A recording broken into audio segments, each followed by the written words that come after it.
Proverbs 3 and 5. In the book of Proverbs 3 and 5, the word reads, "Trust in the Lord with all your heart, and lean not to your own understanding. In all your ways acknowledge him, and he shall direct your paths." Trust in the Lord. And if you believe God and trust him, no matter what, he's going to lead you in the right direction. Okay, that's kind of cliche, really. Christianity 101. Believe God, trust God.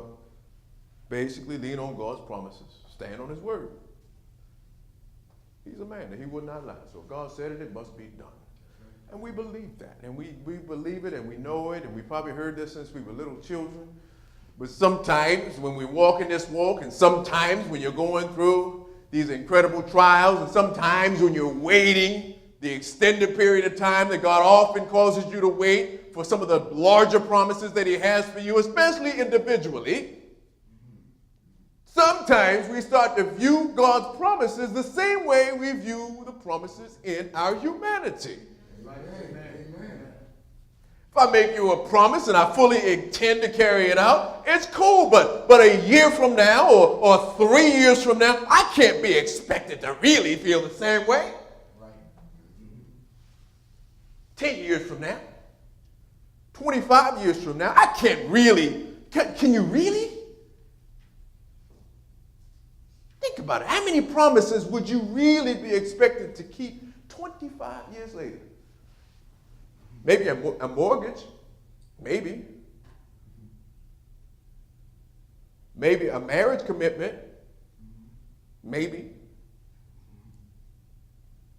Maybe a commitment to family, maybe. But even those things would have evolved. You would have refinanced 2 or 3 times on the mortgage. The marriage would have evolved or dissolved in this society. And even the way you deal with family has probably taken a whole different shape as you ascend higher. Amen. So, how then are we expected to believe the promises of God completely when it takes a long time?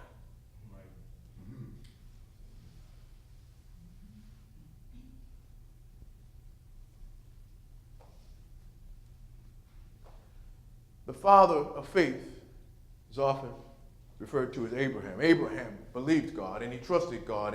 And for 25 years he believed God for the promise. And even though there was a time where he became weary in his faith and his wife told him to go be with Hagar and he bore a son with Hagar, it still wasn't the promise. So he still ended up having to wait for the fulfillment of the promise.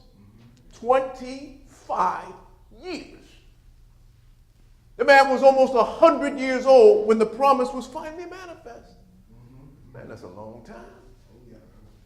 It's a long time to wait for a promise. Some of us don't want to wait that long. Most of us don't want to wait that long for God's promises. But not only do we not want to wait that long in our humanity because we're not really built to be that patient, not in the natural, not in our natural way of doing things, but we really don't want to believe God that long.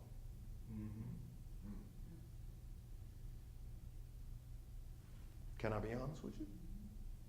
Can you be honest with me? How many people know what I'm talking about on this morning? Amen. God praise. You see, believing God is hard. It's an effort. You have to constantly be in that place to trust God. It's work. It goes against the way that we want to be in our fickle humanity. If something doesn't serve us right away, sometimes in the long run, we want to change the way we deal with that thing. if we're not really getting our way in the long run, if we've looked at it and watched it for a period of time and the thing that we were focused on is not evolving, we really want to let that thing go. We want to trade it in. Right. We want to refinance it. We want to divorce it and get another one. I'll be real quiet this morning. Amen. Look behind you and say promises. Promises. We don't mind keeping a promise as long as it's feeding us or benefiting us. We don't mind keeping a promise as long as we see it as a win-win, even if it's not a win for us right now. If we can see the win-win in the distant future, but not too far, then we don't mind. But when we start looking at it and measuring that thing and counting the cost and look at how long it's been and how long you've been waiting and how long you've been sacrificing, and all the stuff you missed out on in between, in your mind.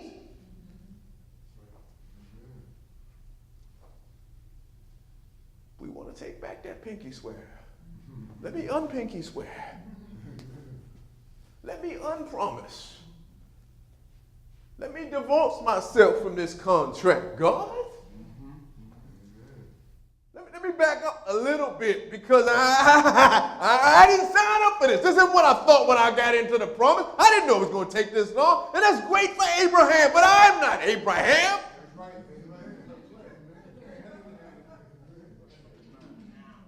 Yeah, that's great, God. I'm glad you blessed him with the son at 100 years old, but I mean, that's miraculous. But I don't want to be chasing no baby at 100 years old. For the women, that's great, God. You blessed Sarah to conceive at 91, but the first baby at 91? Really, God?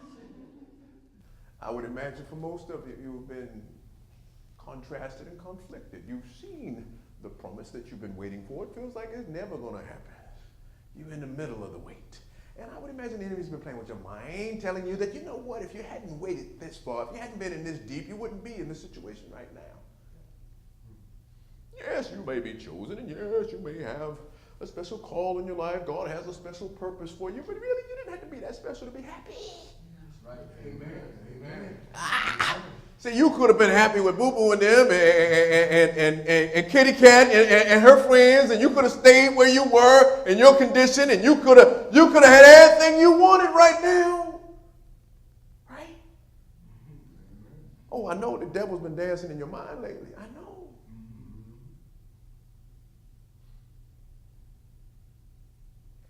And you keep looking at how much further you have to go down the road compared to how far you've already been. And you feel like you're about halfway through a 25-mile marathon. You can't turn back. Too far to go back. Can't walk back. And you still got a long way to go, and you don't feel like you can make it another 2 steps. Oh, how many people knew what I'm talking about on this morning? Go with me to Hebrews 6. Chapter 6 and verse 12 of Hebrews. I'm going to jump around this little section quite a bit. I'm going to try to step it up a little bit. In verse 12 of chapter 6 of the book of Hebrews, the word reads, that you do not become sluggish, but imitate those who through faith and patience inherit the promise. Right. Don't become sluggish, saints of God. And just before the biggest manifestation of some of the bigger miracles happen, usually that's when you become the most weary. You become sluggish. You become tired. The enemy's messing with you. A place of doubt and fear. He's messing with your mind. Doesn't take all that. You don't really need to go that far. You've already given enough. You've already done enough. You've already sacrificed enough. That's what the enemy's playing with some people's minds right now, just when you're about to get your breakthrough. Do not be sluggish.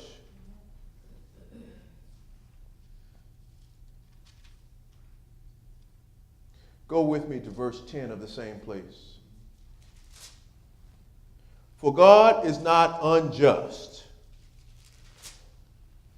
to forget your work and labor of love you have shown toward his name, in that you have ministered to the saints and do not minister. In other words, the enemy will try to make you think that everything that you did was in vain, that everything you did was for nothing, that everything you did was merely a loss of time. You think, according to what the enemy's trying to make you think, that you could have still been doing some of the stuff you were, and it would have been time better spent. You feel like you invested your time in something that didn't yield you any return. You feel like it was all a waste. And according to this word, which is God's promise, it was not for that. God is not unjust. He's not going to forget what you already did for him. He's going to make sure that you get everything that's due you and more. Amen. And more. Not only does he say it, he promises it. And God is not a man that he cannot lie. He can't go back on his promise. He's not made like that. Look at your neighbor and say promises. Promises. God's promises. That's right. That's right. Promises. Promises. Hebrews 6:17. Thus God, determining to show more abundantly to the heirs of the promises the immutability of his counsel, confirmed by an oath. In other words, his word and his promise cannot be stopped. It can't be muted. Amen.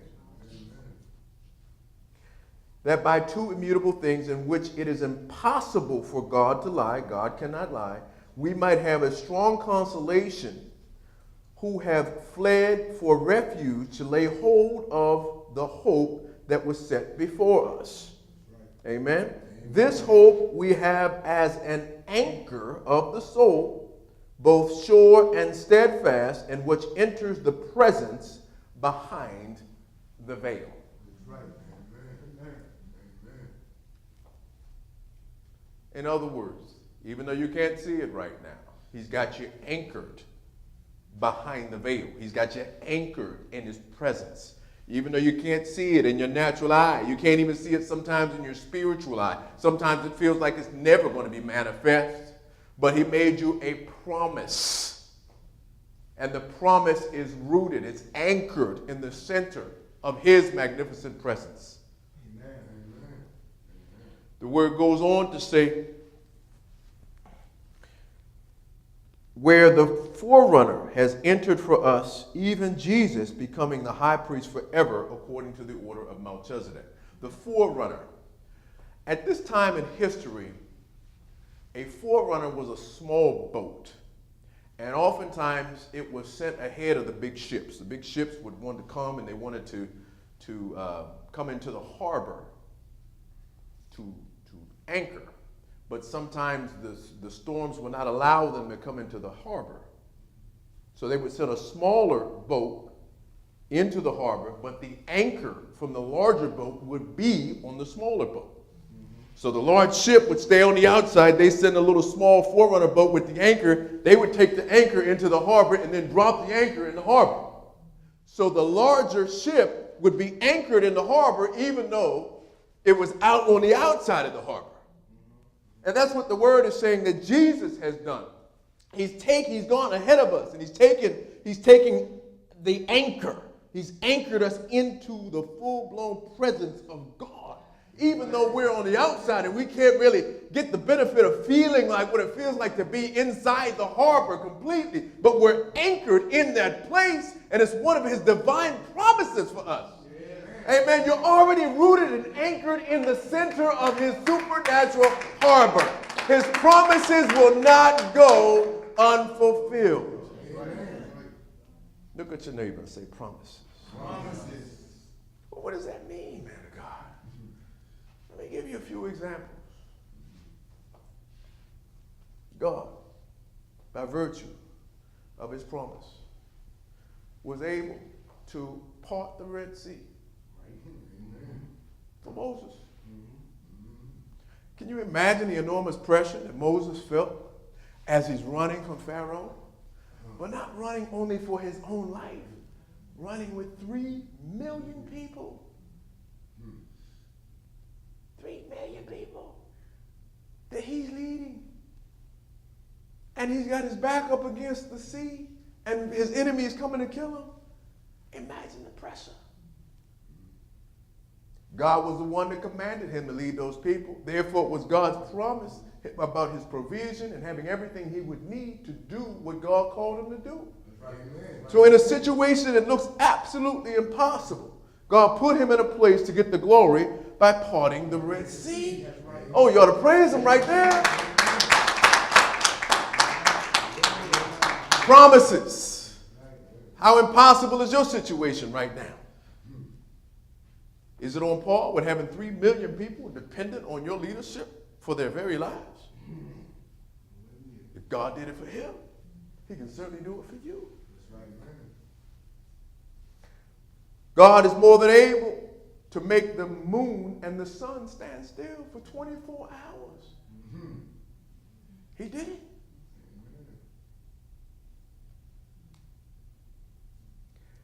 God led Moses and the children of Israel into the desert for 40 years. 40. In the desert. In the desert. No provision, no food, no water, in the desert with 3 million people dependent on his leadership. If he did it for Moses and the children of Israel in the desert place for 40 years, and he kept them, their clothes didn't wear out. He kept them for a whole generation. Do you not think that he can more than provide for you in whatever desert place he has you in right now? Amen. Amen. Promises. Look at your neighbor. Say promises. Promises. The promises of God are immutable. I'm closing in just a minute. Go with me, same chapter, chapter 6, in verse 16. I'm sorry. Yes, verse 16. For men indeed swear by the greater, and an oath for confirmation is for them and an end to all dispute. Oftentimes, we will swear. Sometimes we'll swear in the name of Jesus. When we're young and unsaved, we might say, I swear to God. You get a little older, a little more churched, you'll say it, and you'll say, in Jesus' name. You say it, and you believe it, and you stand on it. But sometimes if it's not really in you, and it gets a little thick, and it's something you said you were going to do, not 100% of the time is that promise going to be fulfilled. Because you're still swearing, even though you say, I swear to God, you're really still saying it in your own name. You're doing it under your own power. God oftentimes will take you so deep into the desert place. He will allow you to stand so long in your trial, to go round and round so many times until you just are plumb wore out, to where you don't even want to do it anymore. You will lose all the taste in your mouth. You get dizzy. You get wore out. You get to the place to where you're just numb.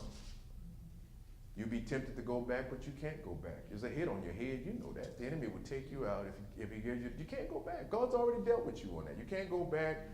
You're too tired to go forward, and you're too numb to stand still. You don't know what to do. He had to get you in that place for you to realize that it's not by your own power. See, in our humanity, we figure if we hold out long enough, if we hold our breath, and suck it up, and sacrifice long enough, the promise will manifest. But it's taken a lot longer than what you thought it was. You know, when you were a kid, you jump in the pool, try to swim, hold your breath, and swim to the other side. That's great, but what if it's a long pool? You run out of breath. Most of you have run out of breath.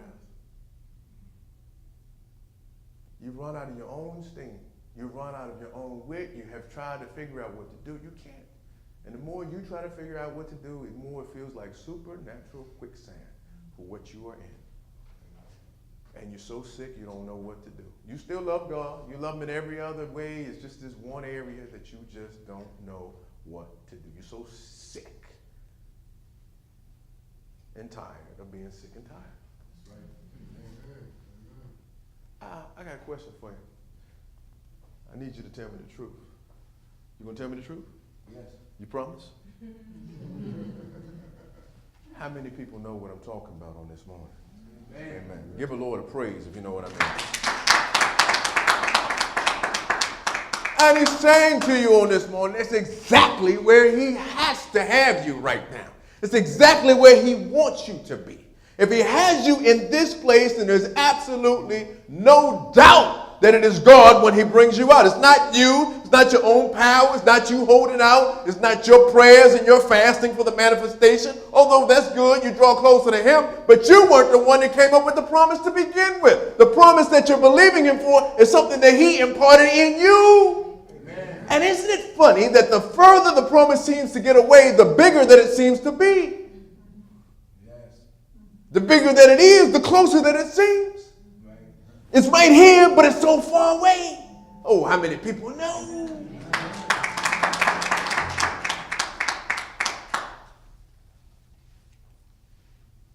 Promises. I'm closing. In chapter 6 and verse 13 of the book of Hebrews, it says, "For when God made a promise to Abraham,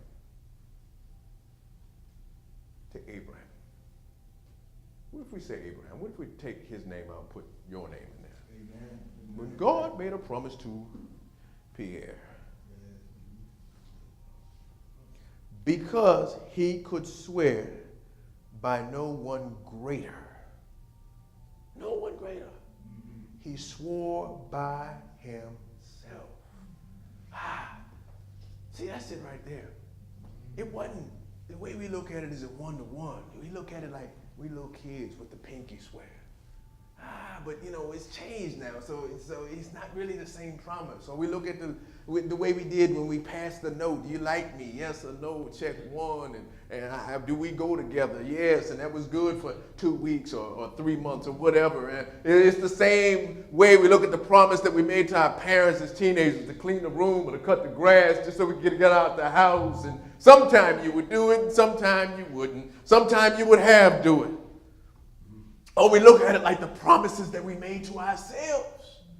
It's one thing if you mess up the promise to somebody else, but if you mess up a promise to yourself, oh my God. I promised that I would be in this place by the time I was this age. I promised myself I would have this type of career or this type of job. I promised myself I would have this type of house or this type of spouse. I promised myself I would live this type of life or that type of life. And as I look at the situation now, it's nothing like what I ever thought it was going to be. And I've been rolling with God all this time. And how can it be so opposite of what I thought it was going to be? It's nothing like the promises I made to myself. Oh, how many people know? How many people know? See, sometimes we want to be mad at God, and really who we should be mad at is ourselves.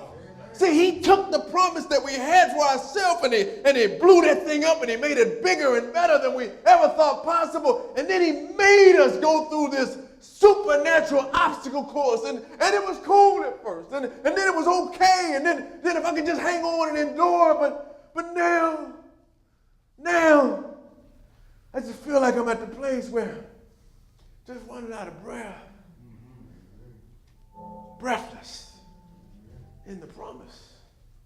And he's got us in the place for some of us where you just don't, you don't have that much wind left, and you don't have the taste in your mouth anymore. And what he's saying to you is, don't give up on the promise. Amen. It ain't your promise. Amen. See, the reason you want to give up is because you don't think the promise is going to be fulfilled the way you thought it would be. Because if you had made the promise by now, you would have changed it around.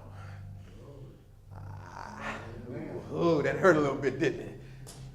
If it had been your promise, 10 years later, 20 years later, you wouldn't have viewed it the same way. Your fulfillment wouldn't have been as crisp and as sharp as it was when you first made it. So by virtue of the way we think in our humanity, because he took so long, it must not be coming. And when it does come, I might not have the same taste for it, the same way I thought it would be. It was cool when I was waiting for the baby when I was 25 years old or 30 years old or 35 years old. I don't want to be like Sarah and Abraham. I don't want no kid at 100 years old. It doesn't make any sense. Oh, hit it right there. Some of us been waiting for a spouse for a long time, and you feel, well, I might as well grab Ishmael because he's taking a long time. I might not want no husband in another 5 years. I might not want no wife. I might not be, I'm setting my ways now. Let me go ahead and grab the next train running. I know we get no amen. Might not ever get the house or the car or the job or whatever it is. Let me just grab the next thing running because I must have missed him somewhere.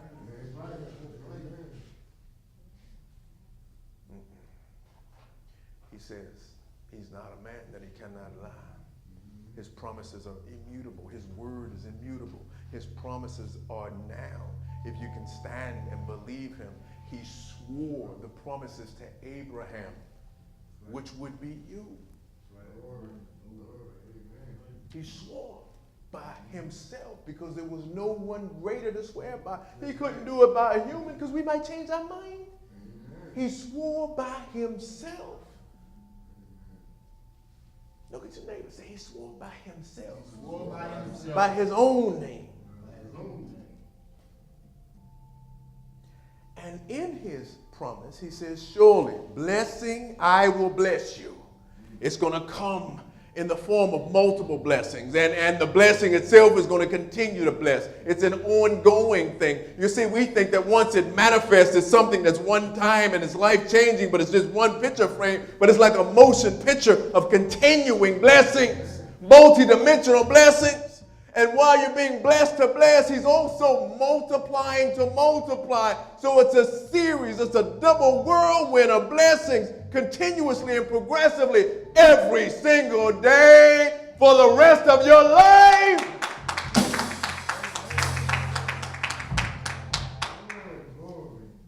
And in closing, he says, and so after he patiently endured. Who are we talking about, Abraham? Or are we talking about you? After he patiently endured. After he patiently endured, he obtained the promise.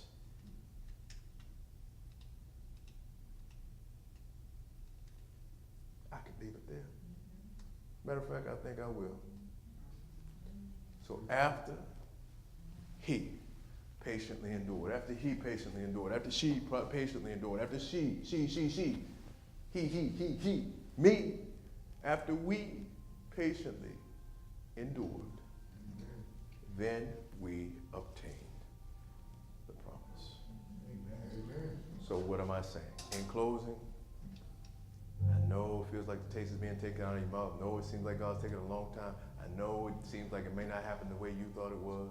But he's saying on this morning, he made the promise. His word is immutable. His promise is immutable. And if you will continue to patiently endure, the promise will manifest. Amen. Amen. Promise.